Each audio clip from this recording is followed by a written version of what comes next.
आज के इस वीडियो में हम कॉनिक सेक्शन को रिकॉग्नाइज करने के लिए स्टेप्स और मेथड को देखेंगे। तो बेसिकली रिकॉग्नाइजेशन ऑफ कॉनिक्स में हम क्या करते हैं, जैसे मान लीजिए कोई भी इक्वेशन दिया हो, the equation of conics represented by general equation of second degree.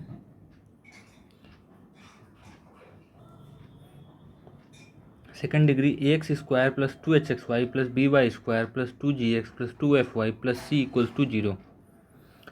इस फॉर्म में कोई भी जनरल इक्वेशन आपकी कॉनिक सेक्शन की हमेशा दी गई होती है। तो डिस्क्रिमिनेंट ऑफ अबव इक्वेशन हम फाइंड करेंगे। डिस्क्रिमिनेंट ऑफ अबव इक्वेशन क्या होगा, देखिए आपको इसको याद करना कैसे है। ए बी सी ये आपका अल्फ़ाबेट है, स्टार्टिंग के अल्फ़ाबेट है, तो ये हमको याद रखना है ए बी सी। फिर उसके बाद नेक्स्ट है, देखिए 3 कंटिन्यूअस आएंगे एफ जी एच, तो ये याद रखना, लेकिन यहाँ पे 2 एक्स्ट्रा रहेगा, मतलब 2 मल्टीप्लाई रहेगा, तो A B C plus 2 F G H. अब आपको खाली माइनस साइन लगाते जाना है। ये देखिए यहाँ पे माइनस साइन लगा है, 3 माइनस साइन लगाने हैं, और देखिए क्रम से लिखना है क्या, एक ऑर्डर में ए बी सी ये लिख दीजिए। फिर उसके बाद देखिए फिर अल्फ़ाबेटिकल ऑर्डर क्या होगा, एफ जी एच। तो बस इसमें अब क्या करना है कि हमको एफ का स्क्वायर, जी का स्क्वायर और एच का स्क्वायर लिखते चले जाना है। तो बहुत ही सिंपल तरीके से आपको ये याद हो जाएगा। अगर हम इसके डिटर्मिनेंट फॉर्म की बात करें तो देखिए यहाँ पे ये डिटर्मिनेंट फॉर्म भी दिया हुआ है। इसमें क्या करेंगे, ए एच जी, ये आपको याद रखना, ऊपर का ए एच जी, फिर उसके बाद एच बी एफ, फिर उसके बाद जी एफ सी। इस तरीके से हम इसको लिखते हैं। तो अब देखिए यहाँ पे अब हम इस तरीके से, अब हम अगर डिस्क्रिमिनेंट निकाल लिए तो उसके बाद हम क्या प्रोसीजर करते हैं। तो देखिए केस फर्स्ट आपका जब क्या होता है कि अगर आपका डिस्क्रिमिनेंट 0 हुआ, डेल्टा की वैल्यू 0 हुई, तो वो डीजेनरेट कॉनिक होगा। तो उस कंडीशन के लिए हम क्या प्राप्त करेंगे, या फिर क्या हमारे लिए आएगी कंडीशंस, वो देखते हैं। मान लीजिए डेल्टा इक्वल्स टू 0 और कोई जनरल इक्वेशन को हम कंपेयर करके ए बी और एच की वैल्यू निकालें, और उसके बाद हम क्या लिखेंगे, delta equals to 0 A B minus H square.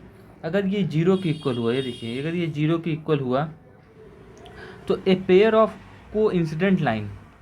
अब पेयर ऑफ को इंसिडेंट लाइन मतलब कि जो पेयर ऑफ स्ट्रेट लाइन होती है ऐसे होती है, को इंसिडेंट मतलब एक दूसरे के ऊपर ही लाई करेगी। अब डेल्टा इक्वल्स टू, अब डेल्टा इक्वल्स टू 0 हुआ और A B minus H square doesn't equal to 0। अब डज नॉट इक्वल टू 0, तो अब ये क्या हो सकता है कि 0 से बड़ा हो सकता है या 0 से छोटा हो सकता है। तो उसके भी 2 कंडीशन बनेंगे। फर्स्ट कंडीशन है क्या, अगर डेल्टा 0 हो और A B minus H square less than 0 हो, तो उस कंडीशन में रियल और imaginary pair of straight line बन सकते हैं। अगर 2 मतलब कि इसका मतलब क्या है कि 2 real imaginary pair of straight line, या रियल और इमेजिनरी 2 टाइप के मतलब पेयर ऑफ स्ट्रेट लाइन बन सकते हैं। अगर डेल्टा इक्वल टू 0 और A B minus H square greater than 0 हुआ, तो ये आपका पॉइंट को रिप्रेजेंट करेगा। फिर केस सेकंड में आते हैं, जब delta does not equal to 0, non degenerate conic बना, तब इसमें आपके आएंगे सर्कल, पैराबोला, इलिप्स और हाइपरबोला, रेक्टेंगुलर हाइपरबोला। तो हम इसके एक एक कंडीशन को ऑब्जर्व करते हैं। अब देखिए जब delta does not equals to 0, तो आपका एच इक्वल्स टू 0 और ए इक्वल्स टू बी हो गया। अगर ए इक्वल्स टू बी हो गया तो आपका ये सर्कल बनेगा। Delta does not equals to 0, A B minus H square equals to 0 हो गया तो आपका पैराबोला बनेगा। Delta does not equals to 0, A B minus H square greater than 0, तो आपका इलिप्स बनेगा या एम्प्टी सेट होगा, मतलब कुछ भी नहीं मिलेगा। ये कंडीशन भी हो सकती है। और फिर delta does not equals to 0, A B minus H square less than 0, तो ये आपका हाइपरबोला होगा। अब फिर एक कंडीशन, अगर हमको रेक्टेंगुलर हाइपरबोला की बात करें, तो delta does not equals to 0, A B minus H square must be less than 0, और sum of A plus B equals to 0। तो अब ये आपका कंडीशन किसके लिए होगा, रेक्टेंगुलर हाइपरबोला के लिए होगा। अब हम देखिए कुछ क्वेश्चन लगाएंगे तो हमको क्लियर हो जाएगा कि क्या होता है। जैसे मान लीजिए ये दिया है equation 13x square minus 18xy plus 37y square plus 2x plus 14y minus 2 equals to 0। हम इसके नीचे एक जनरल फॉर्म की इक्वेशन लिख दिए और इससे कंपेयर कर लिए, तो हमको क्या मिली, a की वैल्यू 13 मिली, 13, H की वैल्यू -9, B की वैल्यू 37, G 1, F 7 और C -2, ये तीन मतलब ये वैल्यूज़ मिल गई। अब हम डेल्टा निकालते हैं। अब डेल्टा निकालते हैं तो इसमें क्या करते हैं कि ABC + 2FGH ये याद करने के लिए था, बता दिए हैं, इसको याद कर लीजिएगा तो बहुत आसानी रहेगी। तो ABC + 2FGH -AF² -BG² -CH²। अब इसमें हम वैल्यूज पुट कर देते हैं। देखिए ये negative value negative value negative value, ये एक छोटी सी पॉजिटिव वैल्यू, इसको तो जीरो कर नहीं सकती, तो ये मतलब डेल्टा आपका does not equal to zero हो गया। अब AB - H² को कंपेयर कर लेते हैं, क्या आता है वैल्यू। ये देखिए 13 × 37 - 81, ये ग्रेटर देन जीरो आ रहा है, ये delta does not equal to zero और AB - H² greater than zero, तो पक्का है कि इक्वेशन इलिप्स को रिप्रेजेंट करेगा। इसी तरह आते हैं एक और इक्वेशन देख लेते हैं। 2xy + 4x - 6y + 17। अब देखिए यहाँ A0 H1 B0 G2 F -3 C 17।